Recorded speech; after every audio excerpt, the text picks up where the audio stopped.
Chapter 2. The Voice in the Air. That evening, when the little Poppers had been put to bed, Mr. and Mrs. Popper settled down for a long, quiet evening. The neat living room at 432 Broadfoot Avenue was much like the other living rooms in Stillwater, except that the walls were hung with pictures of the National Geographic magazine. Mrs. Popper picked up her mending while Mr. Popper collected his pipe, his book, and his globe. From time to time, Mrs. Popper sighed a little as she thought about the long winter ahead. Would there really be enough beans to last, she wondered. Mr. Popper was not worried, however. As he put on his spectacles, he was quite pleased at the prospect of a whole winter of reading travel books with no work to interrupt him. He set his little globe beside him and began to read. "What are you reading?" asked Mrs. Popper. "I'm reading a book called Antarctic Adventures. It's very interesting. It tells all about the different people who have gone to the South Pole and what they have found there." "Don't you ever get tired of reading about the South Pole?" "No, I don't. Of course I would much rather go there than read about it, but reading is the next best thing." "I think it must be very boring down there," said Mrs. Popper.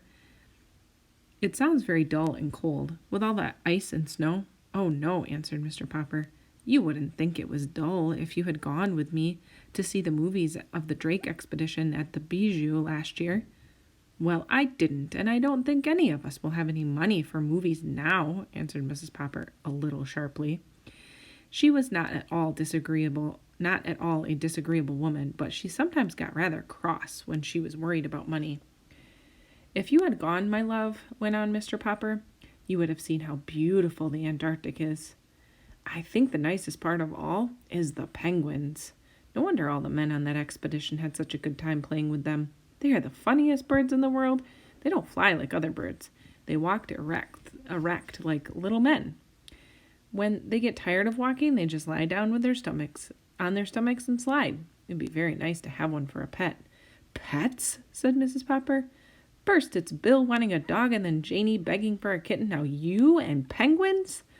But I won't have any pets around. They make too much dirt in the house and I have enough work now, trying to keep this place tidy. To say nothing of what it costs to feed a pet. Anyway, we have a bowl of goldfish."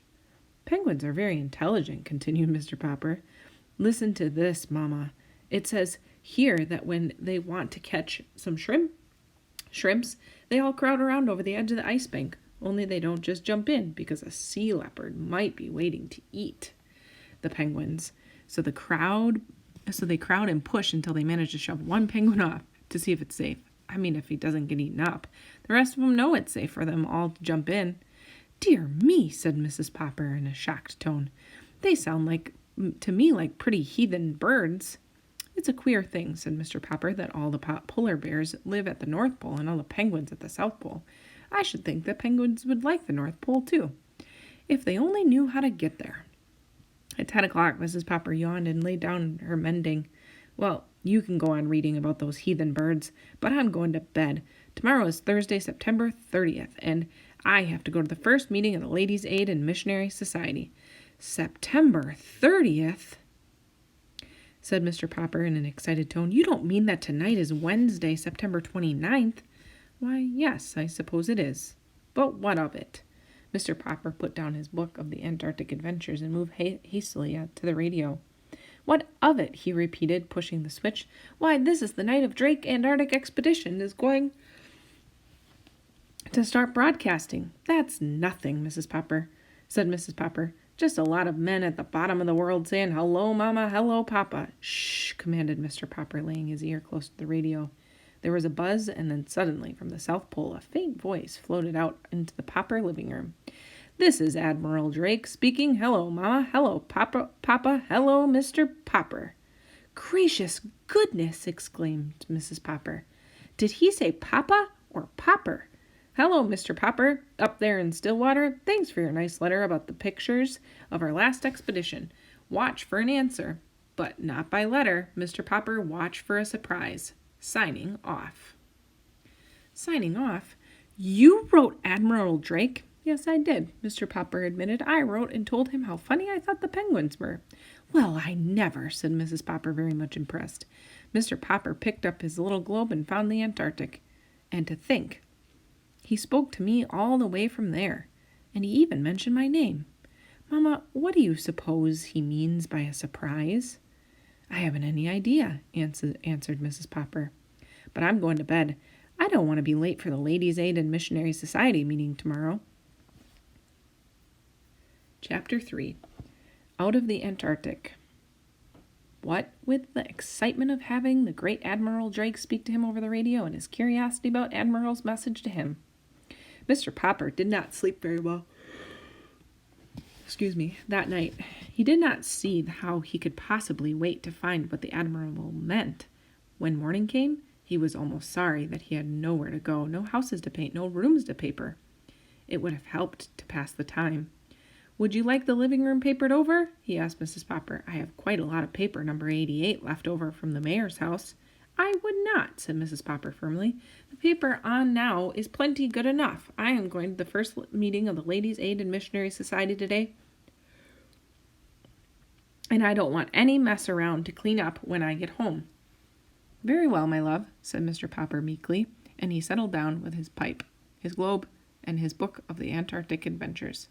But somehow, as he read today, he could not keep his mind on the printed words.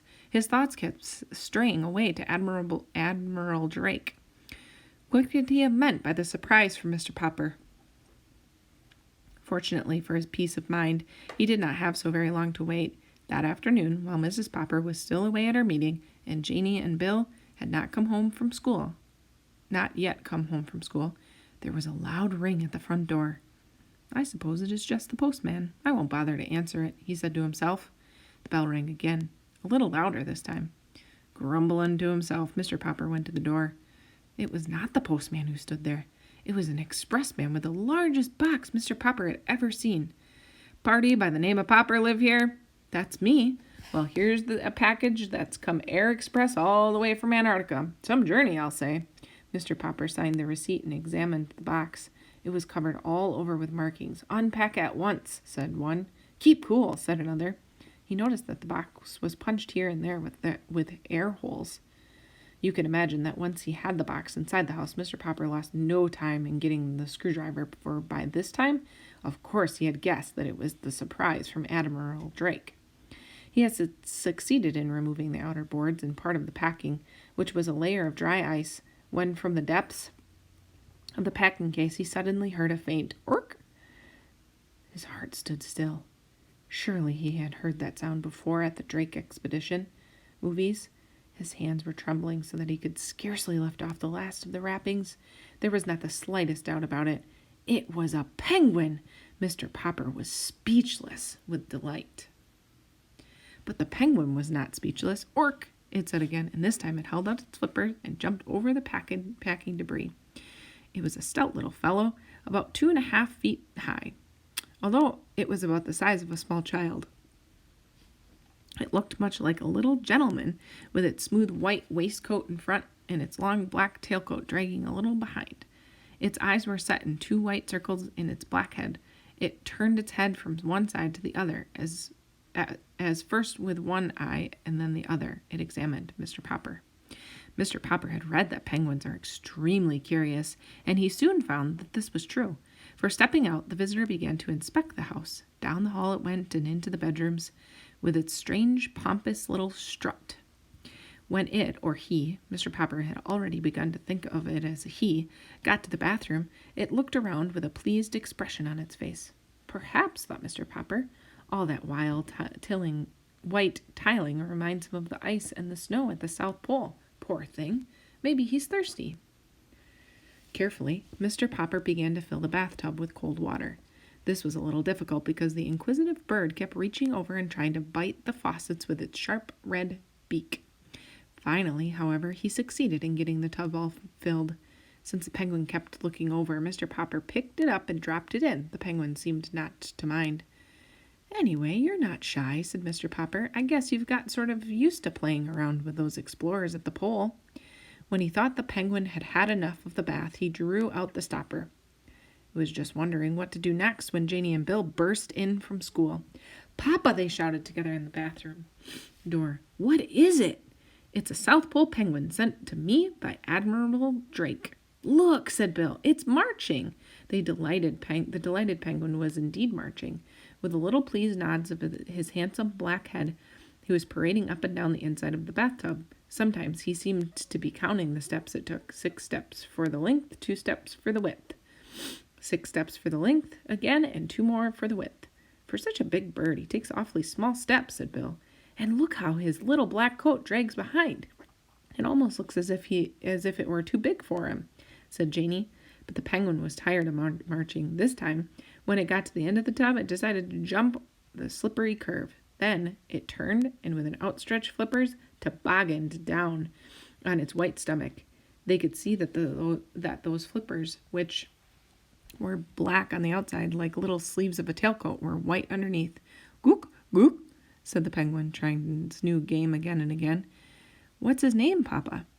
Asked Janey. Gook, gook, said the penguin, sliding down once more on the glossy stomach.